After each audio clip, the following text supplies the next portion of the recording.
And with almost nobody ahead of him, John Lancaster, well, let's hope he keeps the belts tightened the whole way to the finish and back to Parc Ferme. Doesn't pop them too soon, but they've had the warning, they've had the drive-through penalty, and it's almost so he's doing a sprint on his own. There's no one else around him. The majority were quite some distance ahead. The start-finish straight is all his. This year's champion coming to the line. I'm sure we'll see the Greaves Motorsport Garage. They're holding their breath. The checkered flag is out, and here comes John Lancaster. Is that the title for Greaves Motorsport? They can't celebrate. They can celebrate. That was the longest lap in motor racing history for Gary Hirsch and for Bjorn Verdheim. You said he stopped breathing 3 minutes ago. I think the end of his nose was going blue, frankly, but he's managed to hold on. The coolest man in the house, John Lancaster. I mean, I'm sure if you'd asked those drivers where would they prefer to be, in the car doing the final lap or watching from the pit garage, no question they prefer to be in the Gibson in full control of the situation. But because of that second place finish, Greaves Motorsport are awarded 18 points. Add that to the 75 they already had. They finish with 93 points. Thierry by TDS Racing get the full 25. That puts them on 91. And JEDER Sport, who came here leading by a point, they got an extra point for pole position earlier on today, but they fall short by 4 points, finishing on 89. 77 and the 12 for fourth position, 89 points for JEDER Sport. Many congratulations to... Just a point or two away, but John Lancaster, hands over his face, double fist punch as he comes to a halt. Out of the car, heads the driver. He was having to bite his tongue early on, doesn't have to bite it now. The team has had the stop-go penalty, and yet still they managed to achieve, in no small part, to Lancaster's speed in the car, second place on the track, and that was what they required for Greaves Motorsport to take the title. Yeah, they can all joke with Gary Hirsch now to say, you nearly cost us that title, you know. But I think if you're buying the drinks tonight, because he's the one who put the difficulty in. Ludo Baddy goes up, great sportsman, to say, well done, Pierre Thierry, congratulating them. Couldn't have been much closer. So Thierry by TDS take the victory today, but the title to Greaves Motorsport.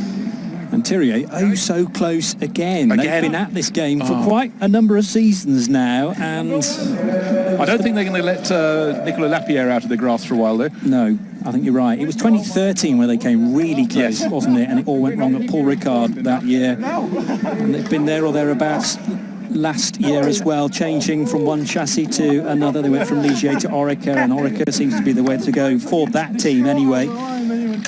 That they lose out by, well, it's just 2 points, wasn't it, from 93 to 91 for Thierry by TDS Racing. So that handshake from Ludo Badé means all the more when you consider the circumstances. There's your man John Lancaster, though, who brought the number 41 car home. Let's in that final race of the season. But here then is how the top three LMP2 teams finished in the race. John Lancaster wearing the helmet on top of his head, but in the wrong direction, on top of the cap as well. Ever the Joker. So let's welcome to the podium now the winners, and just missing out on the championship from Thierry by TDS Racing, Ludo Badé, Nicolas Lapierre and Pierre Thierry himself. And here's the national anthem for the winning team.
Congratulations then again to Pierre Thierry Ludovic Badet and Nicolas Lapierre for a great performance in the final round of the 2015 European Le Mans Series, the 4 hours of Estoril, just missing out on the championship, but nevertheless getting a victory to end their season. That's 2 wins for the year, together with Imola's success earlier on in May. The 41 Degrees Motorsport squad finishing in second position, Gary Hirsch, Bjorn Verdheim and John Lancaster, and now being awarded trophies. Congratulations to AF Racing with their 21 BR01 with the Nissan engine, Michaela Leishin, Kirill Ladigin and Victor Shetar with a really good opening stint. He was in there for over 2 hours, maybe 2.5 hours.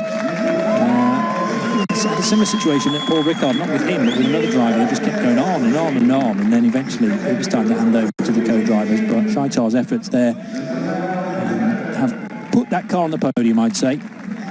He was certainly super positive in traffic and mastered the changing conditions, which is all you can ask today. 30 cars went out to play, and play they did, but the weather also had a role to play in the race. And did it several times around, just for good measure. And then, of course, we had various extra pit visits, and it all kept it very spicy indeed. But for the last time in the 2015, perhaps not the last time tonight, the winning teams spraying spray. Possibly in a bit more rain, actually. It's difficult to tell whether there was rain coming down on the podium, but they won't care. That's to get soaked to the skin with champagne. And the podium given a good dousing for the first time today. There are plenty more presentations and trophies to be awarded, though. So we'll give the photographers down below the chance to record this moment forevermore, and this will be in forthcoming publications of magazines, newspapers and on websites as well. And these drivers will, after this, head to the press conference, but we will welcome onto the podium in a moment or two, I'd imagine, the LMP3 runners, depending on which order we do things in.